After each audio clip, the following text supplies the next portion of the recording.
အားလုံးပဲမင်္ဂလာပါဒီနေ့ကျွန်တော် test write ဒီနေ့ free sharing လုပ်ပေးသွားမယ် video clip တွေကတော့ h lookup function လေးကြောင့်ပဲဖြစ်ပါတယ်မိခွန်းလေးအနေနဲ့ကျွန်တော်တို့ h lookup ပြီး lookup တဲ့မြန်လားဆိုရင်မိခွန်းလေးနဲ့စထားပြီးတော့ h lookup ကြောင့်ဒီ video ပေါ်မှာ sharing လုပ်ပေးသွားမှာဖြစ်ပါတယ်အဲ့တော့ video ထဲမှာ h lookup နဲ့ v lookup ရဲ့ channel ချက်လေးတွေကိုလည်း mention လုပ်ပေးထားဖြစ်တဲ့အတွက်ကြောင့်မို့ဒီ video လေးကိုရှေ့ဆက်ပြီးတော့ကြည့်လိုက်ရအောင်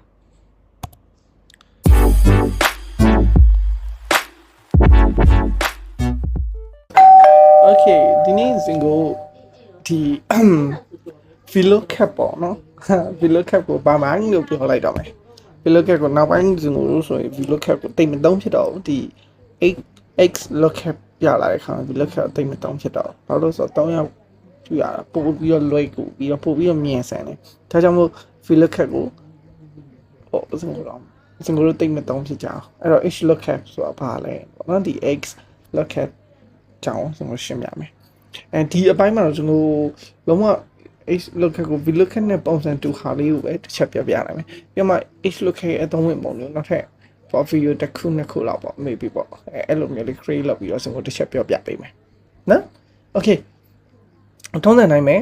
v lookup ရဲ့ပုံစံနိုင်မယ်သွားမယ်ဒါပေမဲ့ v lookup formula မသုံးဘူး h lookup နဲ့လုပ်ပြမယ်ဆိုကြပါစို့ဒီမှာပေါ့ Smith ရဲ့ location ဒီ database ဒီမှာကျွန်တော်တို့ရှိတဲ့ database တစ်ခုရှိမှာเนาะဒီ database မှာရှိနေတဲ့ Smith ရဲ့ location ကိုလိုချင်တယ်ဆိုရင်ကျွန်တော်တို့ပုံမှန်ဆို VLOOKUP နဲ့လုပ်တယ်လေဒီက VLOOKUP မတော့ h lookup လို့ရလိုက်တယ် lookup လို့ရလိုက်ပြီးဒီမှာ lookup value ထလား lookup value ဆိုတာထုံးစံတိုင်းပဲ VLOOKUP နဲ့တူလို့ lookup လို့ဒါlookup array မှာကျတော့ကျွန်တော်တို့ VLOOKUP မှာဆိုရင်အကောင်လုံး select ပေးရတယ် right ဒီ data set တစ်ခုလုံး select ဒီမှာကျတော့ select ပေးကြမလို့ကိုလိုချင်တဲ့ Smith ပါနေတဲ့ခေါင်းရုပ်ပဲ Smith ပါနေတဲ့ column ကိုပဲ select ပေးလိုက်အောင်ပဲ Smith ပါနေတဲ့ column ကိုပဲဟိုမှာ select ပေးလိုက်ပြီ okay comma pin return array ဆိုတော့return array လို့ပေါ့ဗျ VLOOKUP နဲ့မတူတဲ့ဟာ right ဟိုမှာဆိုရင် index နဲ့မှာ right ရတယ် right VLOOKUP မှာဆိုရင်ဒီမှာကျတော့ return array ဆိုတော့ကိုလိုချင်တဲ့ value အဲ့ဒါ location ရှိနေတဲ့ column ကို select ပေးလိုက် okay ပြီးသူပါလောက်လိုက်အောင်မလဲ green ပိတ်ပြီးတော့ enter ခောက်ချလိုက်ဒါပဲ Smith က beating 1မှာတဲ့ okay အဲ့တော့ကြည့်အောင်ဒီကောင်လေးပေါ့ big ကောင်လေးဆိုတော့ beating 3လို့ပြမှာ right ဒီမှာ copy paste ချကြည့်လိုက်beating 3 correct so easy right okay နောက်တစ်ပုတ်ကြရင်ဒီမှာပေါ့နော်နောက်တစ်ပုတ်တော့မတော်တော့ဒီမှာပဲဆက်ပြောပြလိုက်မယ် h lookup ရဲ့ပို့ပြီးတော့အားတာတဲ့အချက်တစ်ချက်ရှိတယ်ဒီ VLOOKUP မှာဆိုရင်တို့ရဘယ်လိုသွားလဲဆိုတော့အားနည်းချက်တစ်ခု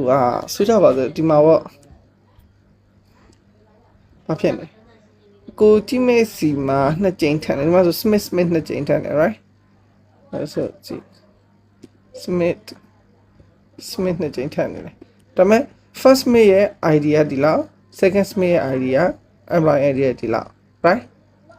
အဲ့လိုအနေထားမျိုးမှာဆိုရင်တို့တစ်ခုလောက်ပြမယ်နော်ဒီခေါက်ကျတော့ paging ပြီးတော့ဘာလို့ယူမလဲဆိုတော့ employee idea ကို VLOOKUP နဲ့ရှာsorry h lookup နဲ့ရှာအဲ့တော့အရင်တော့ VLOOKUP တဲ့တာရိုက်ခဲ့မယ်ဆိုရင်ဆိုကြပါစို့ဒါ Smith ပြောင်းလိုက်ပါ right Smith ဆိုပြီးပြောင်းလိုက်မယ် okay equal VLOOKUP ကိုရိုက်ခဲ့မယ်ဆို VLOOKUP ပြန်ရိုက်ပြမယ်နော် lookup value okay ပြီးပါလားလဲ lookup table array right table array ဆိုတော့ဒီမှာရှိနေတဲ့ database တစ်ခုလုံး select လုပ်တယ်comma ပြီးပါလို့လဲ employee id ဆိုတာ Smith က1 employee id 2မှာရှိနေတော့ index နဲ့မှာ2ပြီးသွားရင် xms 0ဆိုပြီးရိုက်ချရတယ် right 1024ကြည့်အစားဆုံးဒီမှာ Smith က2ကြိမ်ပါနေဒါပေမဲ့2ကြိမ်ပါနေမှာသူပထမဆုံး top to bottom ပထမဆုံးကောင်ပဲယူရတယ် but တို့ရီကဒုတိယကောင်အောက်ဆုံးကဒုတိယကောင်လို့ချင်းအောက်ဆုံးကဆိုကြပါစို့ဒုတိယကောင်ယူချင်တယ်ဆိုရင် VLOOKUP က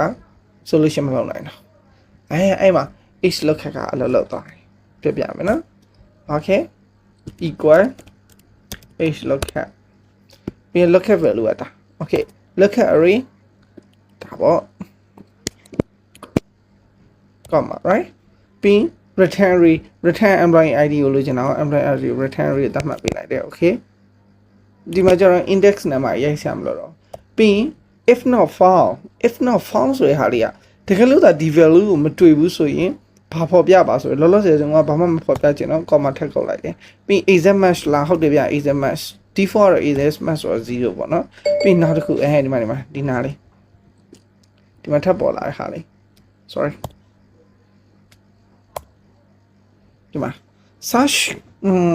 သူကဒီမှာပေါ့ဒီလိုတောင်းလိုက်မယ် search မှုကကြတော့ဘယ်လိုဖော်ပြပေးလဲဆိုတော့ search မှုမှာကြတော့oh my god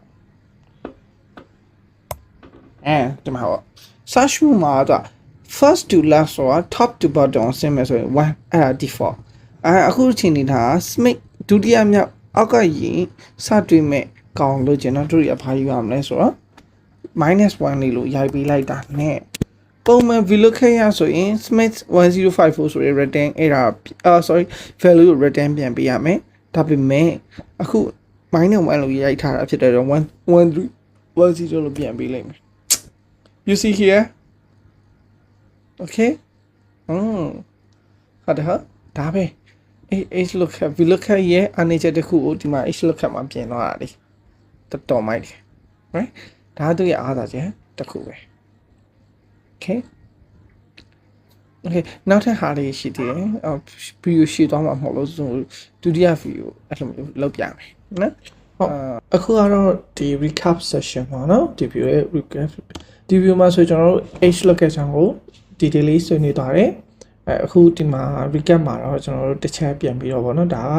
exact ချက်ကနေ reference ယူထားတာဗောနော်ဒီ HLOOKUP syntax HLOOKUP ကိုဘာကြောင့်တောင်းတာလဲဒီ lookup value ပြန်လို့ခြင်းလို့ return value က matching ဖြစ်တဲ့ value ပြန်လာမယ်ဒီ syntax string မှာရှိတဲ့တစ်ခုချင်းစီ definition က lookup ဆိုတာဘာလဲ lookup array ဆိုတာဘာလဲဆိုပြီးတော့ဒါပြန်ပြီးတော့ review အနေနဲ့ပြန်ပြပေးတာပြီးတော့ video တစ်ပေါက်လုံးမှာတော့ကျွန်တော် hand on explanation တွေပြသွားတယ်ပြီးတော့ဒီ VLOOKUP နဲ့ HLOOKUP compare လုပ်ထားပြထားပြီးတော့ VLOOKUP ရဲ့ point တစ်ခုကိုလည်း highlight လုပ်ပြထားတယ်ပေါ့နော် okay ဒီလိုမျိုးအကျိုးရှိတဲ့အခြား video တွေကိုလည်း test run အနေနဲ့စစ်စစ်ပြီးတော့တင်ဆက်ပေးသွားမှာဖြစ်တဲ့အတွက်ကြောင့်ကျွန်တော်တို့ရဲ့ test run ကို